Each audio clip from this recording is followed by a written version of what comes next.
There is a photograph taken on the 25th of November, 1963. You have seen it. Every person who has ever encountered the history of the Kennedy family has seen it. A small boy in a pale blue coat, his hand raised in a salute, the flag-draped coffin of his father moving past him on a gun carriage, the world watching. What the photograph does not show, what the frame does not include, is the child standing immediately beside him. She is 5 years old. She is wearing a pale blue coat that matches her brother's. She is not saluting.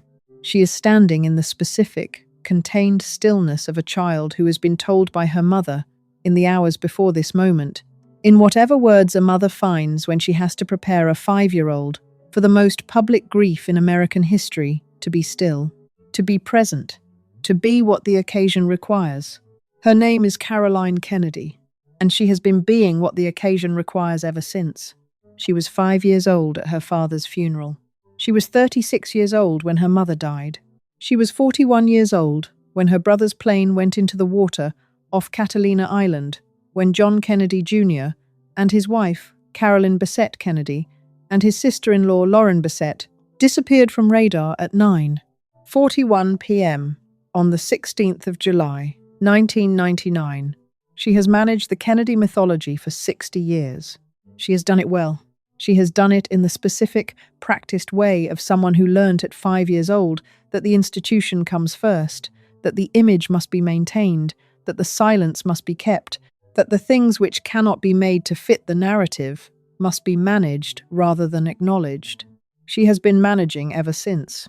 And here is the question that this video is going to ask, not about the grief she carried, which was real and enormous, and began when she was 5 years old, but about what the managing cost the people who were not born inside the institution, the people who married into it, the people who loved the people inside it, the people who stood at the edges of the most powerful family mythology in American history and discovered that the edges are exactly where the institution places the people it cannot fully absorb. Anne Freeman stood at those edges. Carolyn Bessette Kennedy stood at those edges. Lauren Bessette stood at those edges. And when the plane went into the water, when the institution's most visible and beloved member was gone, and the machinery of managing a Kennedy crisis activated with the speed and efficiency of 60 years of practice, people at the edges discovered exactly what being at the edges meant. I am Mary, and today this channel is going to tell the story of the woman who ran that machinery, not as a villain, not as a saint, as a person who was shaped by an institution from the age of 5, and who, when it mattered most, chose the institution over the people the institution had consumed. Her name is Caroline Kennedy. And this is the most honest thing anyone has said about her in 60 years of saying things about the Kennedys. Stay with me. Before John, before Carolyn, before the crash and the settlement and the silence that followed, there was a girl who lost her father at 5 years old and spent the next 60 years being told by the institution, by the mythology, by the specific, relentless gravity of the Kennedy name, exactly who she was supposed to be, what that shaped, what it cost, and what it produced, is coming. The girl who learnt early.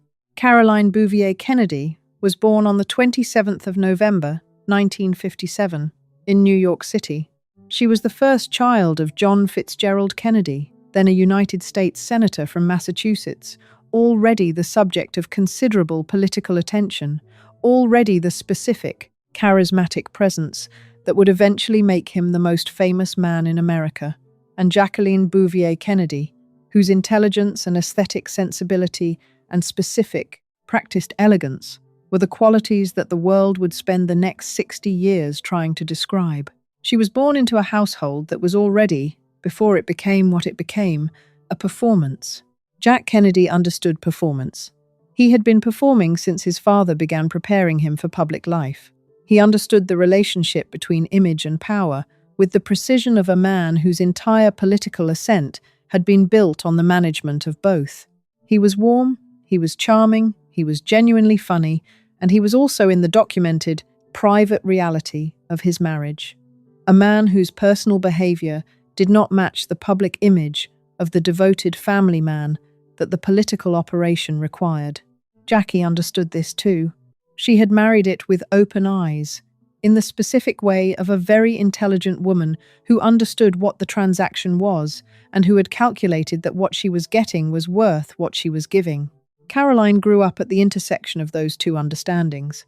She grew up watching her mother perform the marriage. She grew up watching her father perform the presidency. She grew up understanding in the wordless, absorbed way that children understand the things they are immersed in before they have the vocabulary to describe them.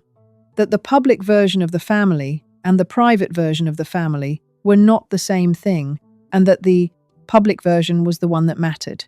And then in November 1963, in Dallas, on a sunny Friday afternoon, the performance ended. The specific, shattering way it ended has been documented by everyone who was present and by generations of people who were not. What it did to Jackie Kennedy has been the subject of this channel before. What it did to John Jr., the 3-year-old boy who saluted and became an image, has been the subject of countless accounts. What it did to Caroline Kennedy has received less examination. She was 5 years old. She had a baby brother who had died 2 months earlier. Patrick Bouvier Kennedy, born the 7th of August 1963, dead August 9 at 2 days old. The family had already absorbed one loss before Dallas. The household that Caroline moved through in the autumn of 1963 was a household shaped by grief that had not finished settling. And then her father was shot on Elm Street in Dallas at 12:30 p.m. on November 22. Caroline Kennedy learned at 5 years old, in the specific way that children learn the things that define the rest of their lives, that the world can end in an afternoon. She also learned something else. She learned how to stand still in the face of it. The photographs from November 25, the day of the funeral, show Caroline Kennedy doing what she had been asked to do. Standing, being present, being what the occasion required. Her brother saluted. She stood beside him. She was composed in a way that 5-year-olds are not naturally composed, in a way that has to be taught, held, maintained with the specific effort of a child who understood, at some instinctive level, that this was what was required. Jackie Kennedy taught her children to be what the occasion required. This is not a criticism of Jackie Kennedy, whose situation on November 22 and in the days that followed was one of the most extreme any person has ever been asked to navigate. It is an observation about what the teaching produced. It produced Caroline, a woman who, for 60 years, has been what the occasion required, who has managed the Kennedy mythology with the specific, practiced efficiency of someone who learned the skill before she learned to read, who has, and this is the honest part, the part that requires saying clearly applied that skill to the management of other people's grief in ways that the people whose grief was being managed did not experience as management. They experienced it as erasure. When Carolyn Bessette arrived in John Kennedy Jr.'s life, when the woman who would become his wife began to be present at family gatherings, at Kennedy events, in the specific, scrutinized spaces of a family whose every interaction was subject to interpretation, Caroline Kennedy was already the keeper of the mythology. What her relationship with Carolyn actually looked like, what the accounts of people who were present describe, and what the specific, documented tension between the two women reveals about the institution and its requirements, is coming. Caroline and Carolyn. Carolyn Bessette was not the first woman John Kennedy Jr. had loved. He had relationships before her with Christina Haag, with Daryl Hannah, with other women whose proximity to the Kennedy name made them the subject of the specific, consuming attention that proximity to that name always generated. Each of those relationships had existed inside the Kennedy world in various ways. Each of them had navigated the specific, complex geography of being the woman John loved, while the Kennedy institution observed and assessed, and in the way of institutions, determined whether she was an asset or a complication. Carolyn was different, not because she was more beautiful, though the specific quality of her presence was genuinely extraordinary by every account of people who knew her, not because she loved John more, though the accounts of their relationship suggest a specific, consuming connection that surprised even people who knew both of them well, but because Carolyn Bessette had the specific, rare quality of not performing for the institution. She had her own aesthetic, her own intelligence, her own career that she had built entirely without the Kennedy name. She had, at Calvin Klein, risen to a position of genuine influence through the force of her own instincts. She knew what elegance looked like. She knew what power looked like. She was not awed by the Kennedy name in the way that the name expected people to be awed. And Caroline Kennedy, who had been managing the Kennedy name since she was 5 years old, who was by the mid-1990s the primary guardian of the Kennedy mythology after Jackie's death in 1994, who understood what the name required and what the name could not accommodate, watched Carolyn Bessette arrive in her brother's life. What she saw was a woman who was not going to be managed. The relationship between Caroline and Carolyn has been documented in fragments in Rosemarie Terencio's account. In the accounts of people who were present at Kennedy family gatherings during the period of John and Carolyn's relationship and marriage, in the observations of people who watched the two women interact in the specific, loaded spaces of Kennedy family life, what those fragments describe is not warmth. It is not the cruelty of open hostility. Caroline Kennedy was not openly hostile to Carolyn. She was too practiced for that. She had been performing the appropriate response to every situation since she was 5 years old. What the accounts describe is something more specific and more damaging than hostility. Distance. A formelle distance. A quality of cool assessment that the people who observed it described as the specific, institutional distance of a woman who had decided, whether consciously or through the accumulated instinct of 60 years of protecting the Kennedy name, that Carolyn Bessette was a complication, not a person to be welcomed, a situation to be managed. Carolyn felt this. The accounts of people close to her during the years of her marriage describe a woman who felt unwelcome in the Kennedy family in ways she had not fully anticipated. Who had married John? Not the Kennedy institution, not the mythology, not the specific, consuming machinery of being a Kennedy in the world, and who discovered that the machinery did not offer that distinction. You married John Kennedy Jr. You married everything that came with him.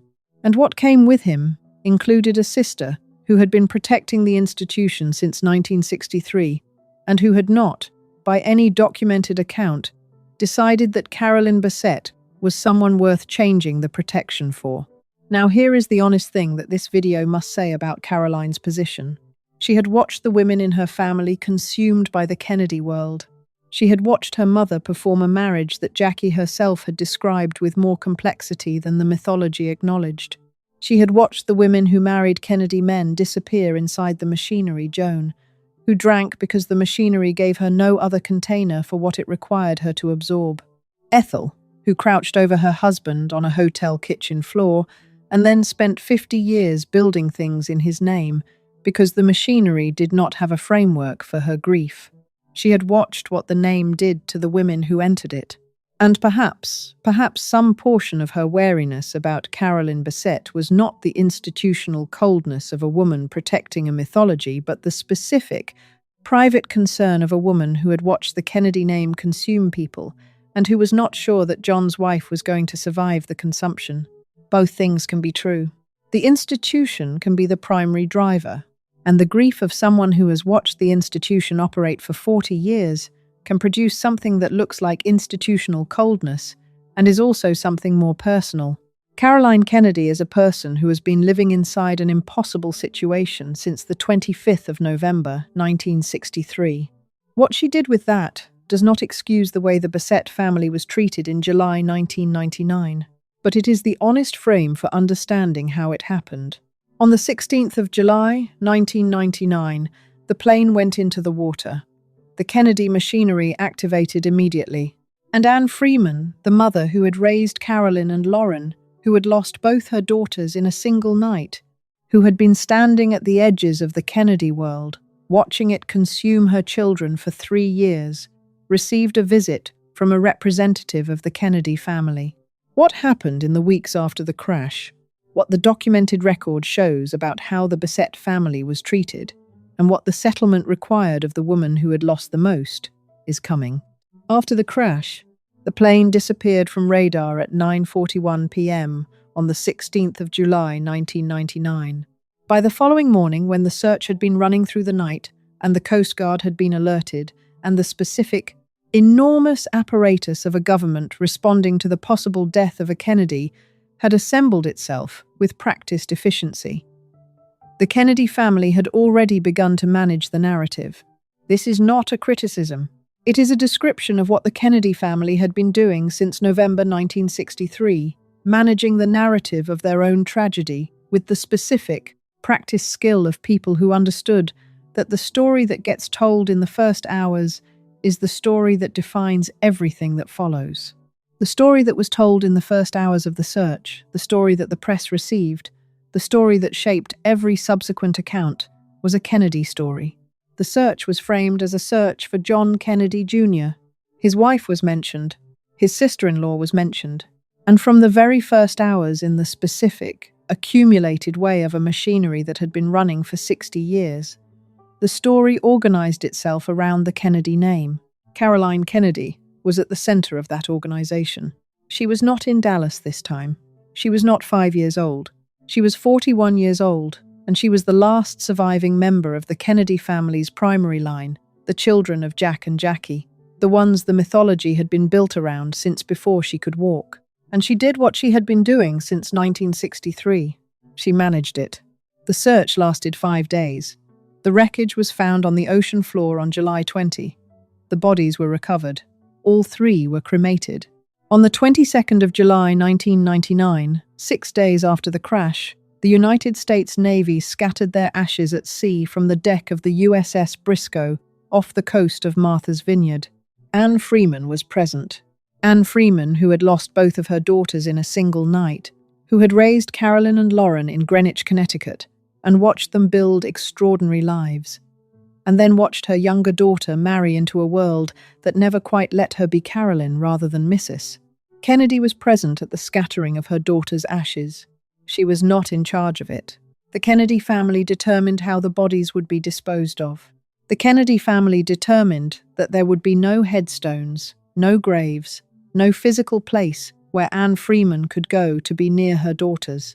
The Bessette family's wishes regarding burial, the specific, fundamental question of where the bodies of Carolyn and Lauren would rest, were not, by the documented accounts of what happened in those days, the primary consideration. The Kennedy family's preferences were. And then came the visit from Ed Schlossberg.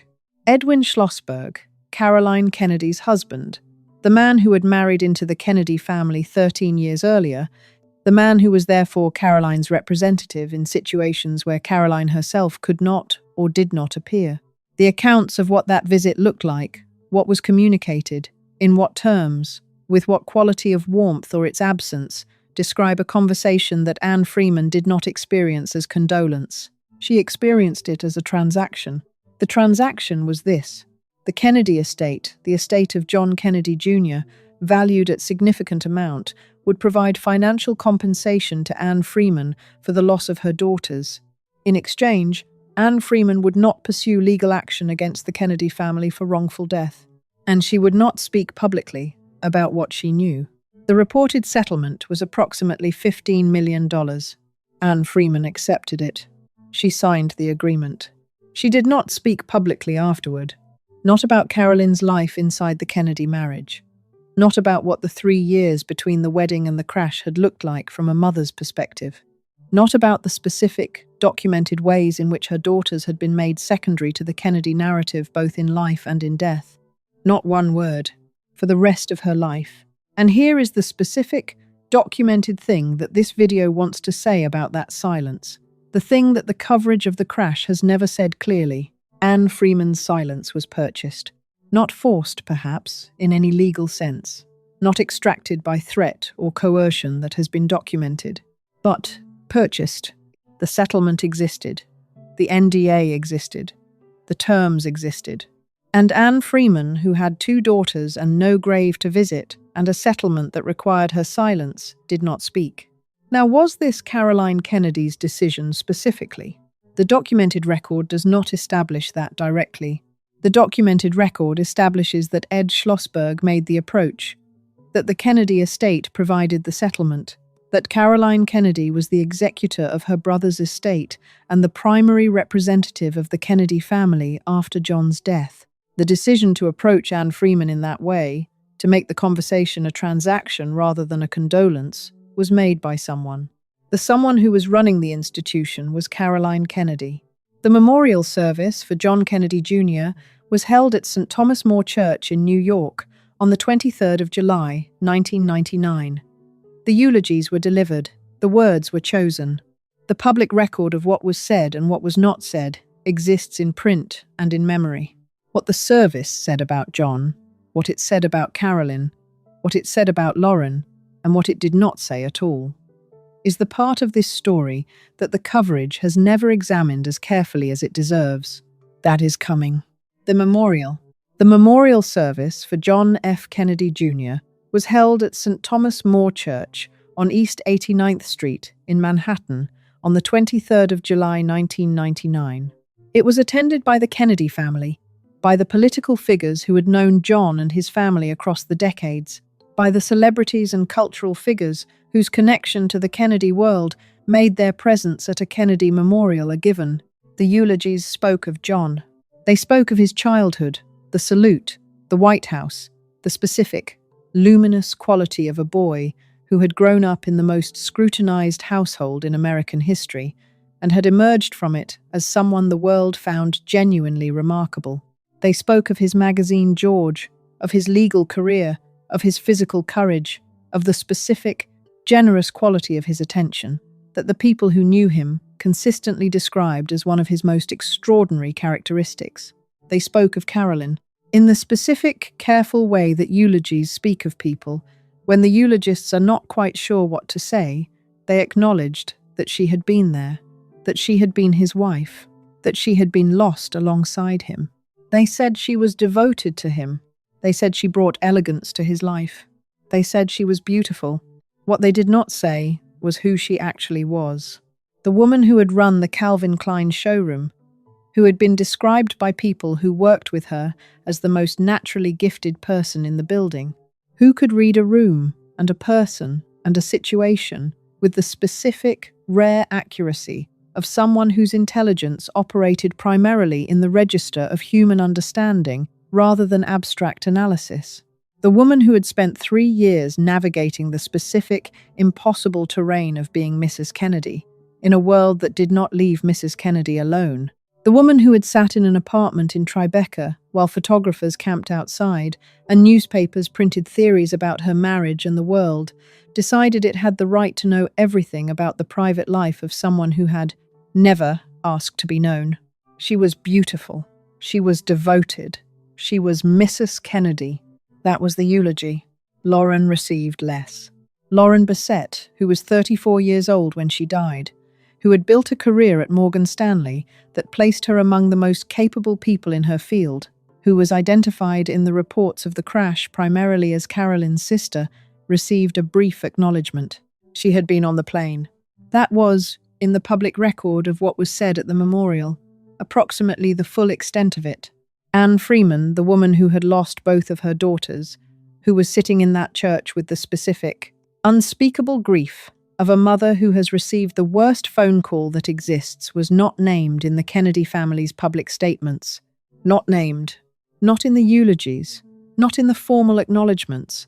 Not in the public record of what the Kennedy family said in the days and weeks after the crash about who had been lost.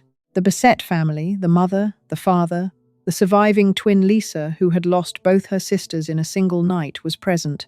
The Kennedy machinery was running. And the machinery, as it had always done, organized the grief around the Kennedy name. Now here is the honest question that this moment forces. Was this a deliberate decision? Was someone in the Kennedy family, Caroline Kennedy, who was running the response, specifically choosing not to acknowledge Anne Freeman, not to name Lauren fully, not to give Carolyn the eulogy that Carolyn actually deserved? Or was it the accumulated institutional momentum of a family that had been organizing public grief around the Kennedy name for 60 years, operating on a logic so deeply embedded that the question of the Bessette family's place in the story did not fully register? Both possibilities are disturbing. If it was deliberate, it was a choice made by people who knew better. If it was institutional momentum, it was a failure so complete that 60 years of practice had removed the capacity to see the people at the edges of the story. Either way, Anne Freeman sat in a church, and nobody said her name.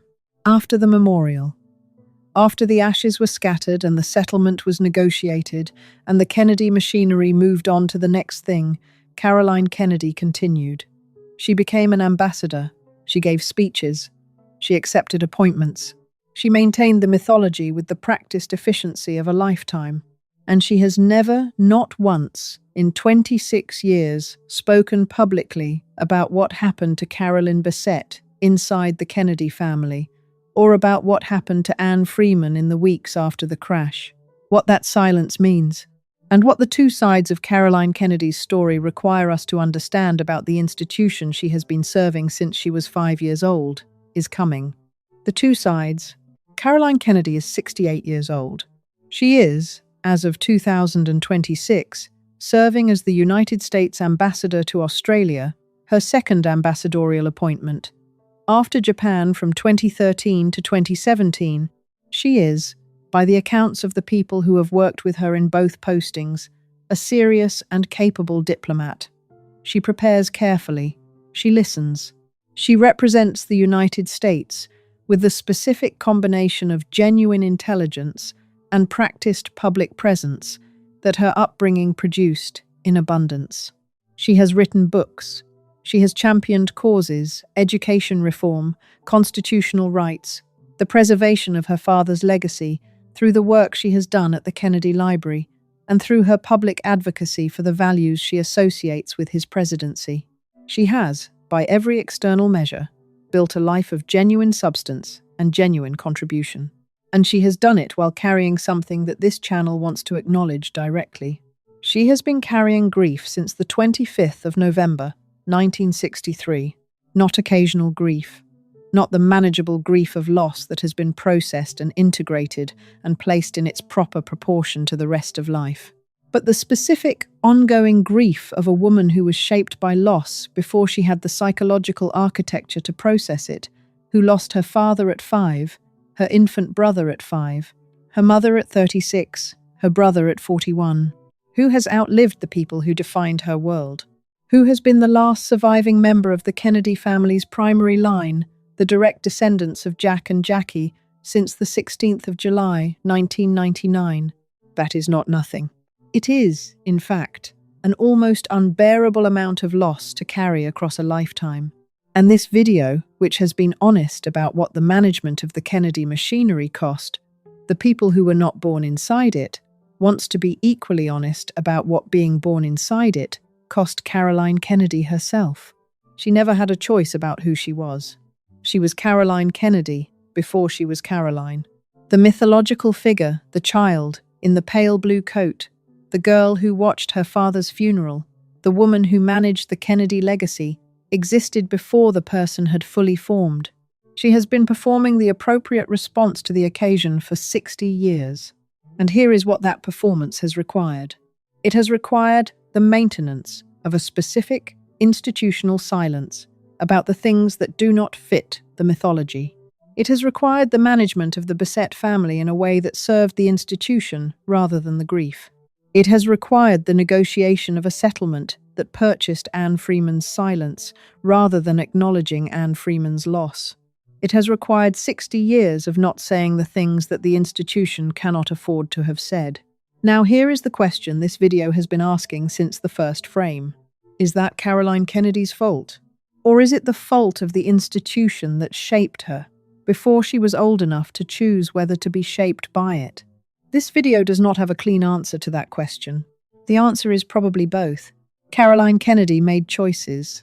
The approach to Anne Freeman was a choice. The management of the memorial was a choice. The 26 years of silence about Carolyn Bessette's actual experience inside the Kennedy family was a choice. And those choices were made by a woman who had been taught since she was 5 years old that this is what you do. You manage the occasion. You serve the institution. You stand still. You do not let the audience see the thing behind the thing. She learned it at her father's funeral. She has been practicing it ever since. And the people who paid the price for the practice, were not born inside the institution. They were the people at the edges: Carolyn, Lauren, and Freeman. There is one more detail about Caroline Kennedy's story that this video has not yet named.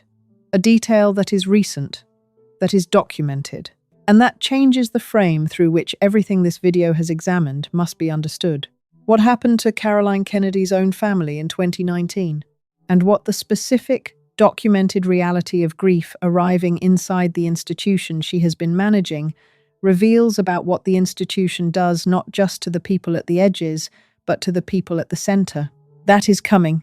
Grief arriving at the center. On the 1st of August 2019, Saoirse Kennedy Hill died. She was 22 years old. She was the granddaughter of Robert F. Kennedy and Ethel Kennedy, one of the next generation of the Kennedy family, the generation that had grown up carrying the weight of the name without having chosen it. She died at the Kennedy compound in Hyannisport, Massachusetts. The cause was acute intoxication, accidental overdose. She was found in the afternoon.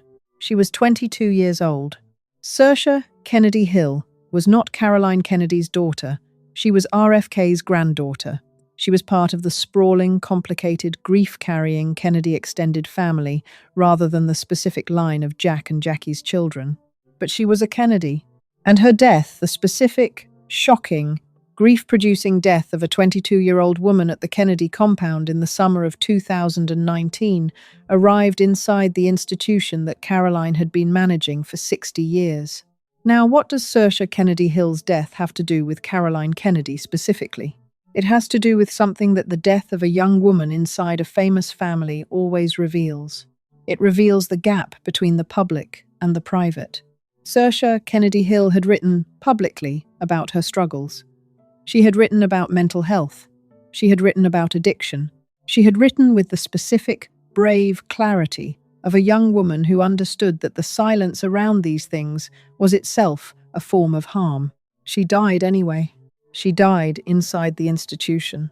And here is what Caroline Kennedy has said about the gap between the public Kennedy mythology and the private Kennedy reality, about the addiction that has moved through the Kennedy generations, about the grief that has accumulated without adequate space for processing, about the specific, documented cost of being a Kennedy in the world.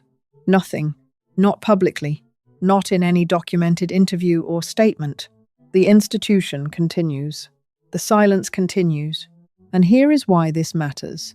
For the story of Caroline Kennedy's relationship with Anne Freeman and Carolyn Bessette and Lauren Bessette, the silence that Caroline Kennedy has maintained for 60 years, the institutional silence that managed the Bessette family's grief in July 1999, that purchased Anne Freeman's public voice, that gave Carolyn a eulogy about her beauty rather than her personhood, is the same silence that could not protect Saoirse Kennedy Hill.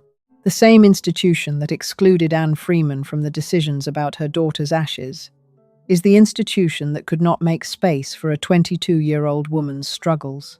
The institution that managed Caroline Kennedy's grief when she was 5 years old is the institution that managed everyone else's grief badly ever after.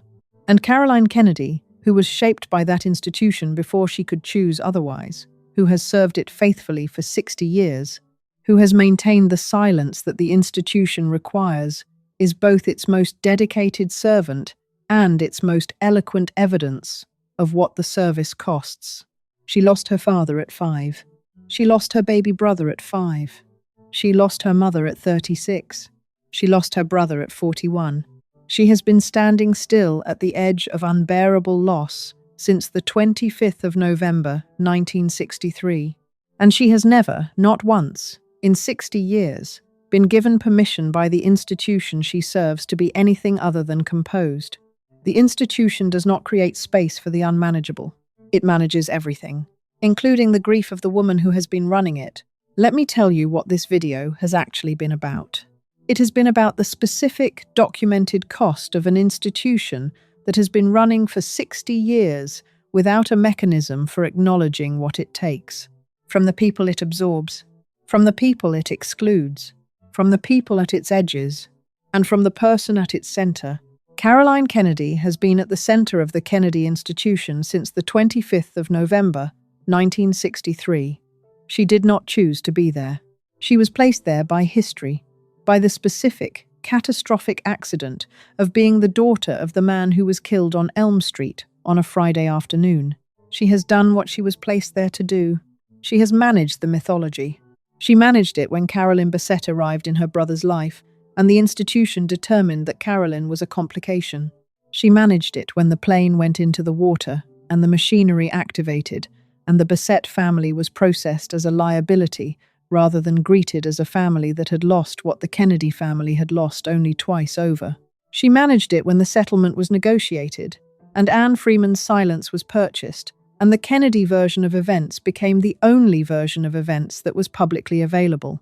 She has managed it for 26 years since, and the management has produced a public record that says, John Kennedy Jr. died, and his wife was beautiful, and his sister-in-law was also there. It has not produced a public record that says, Anne Freeman lost both her daughters in one night and was not given the right to bury them where she could find them. It has not produced a public record that says, Carolyn Bessette was extraordinary in ways that had nothing to do with the Kennedy name, and the Kennedy name consumed her anyway. It has not produced a public record that says, Lauren Bessette was 34 years old and had built something genuinely impressive and deserved more than one line at her own memorial. The institution managed all of that away. And Caroline Kennedy, who was shaped by the institution at 5 years old, who has served it faithfully ever since, who is also a person who has carried an extraordinary weight of loss for 60 years without adequate space to put it down, is the person who ran the management. Now, I want to ask you 2 questions before you go. The first is the simple one. Does the world owe Anne Freeman a different story than the one she was given? The second is harder. Does Caroline Kennedy owe the Bessette family something she has never given them? Not the settlement, not money. Something that money cannot be used as a substitute for. An acknowledgement that Carolyn was a person, that Lauren was a person, that Anne Freeman was a mother, that the institution that consumed the people they loved did not do so without cost, and that the person who ran the institution, who has been running it since she was 5 years old, who never had a choice about whether to be shaped by it, but has had choices about how to use the power it gave her, has the capacity to say so. She has never said so. She is 68 years old. There is still time. Leave your answer below. I read every single one. If this video said something about the Kennedy family that 60 years of mythology has not said, please share it.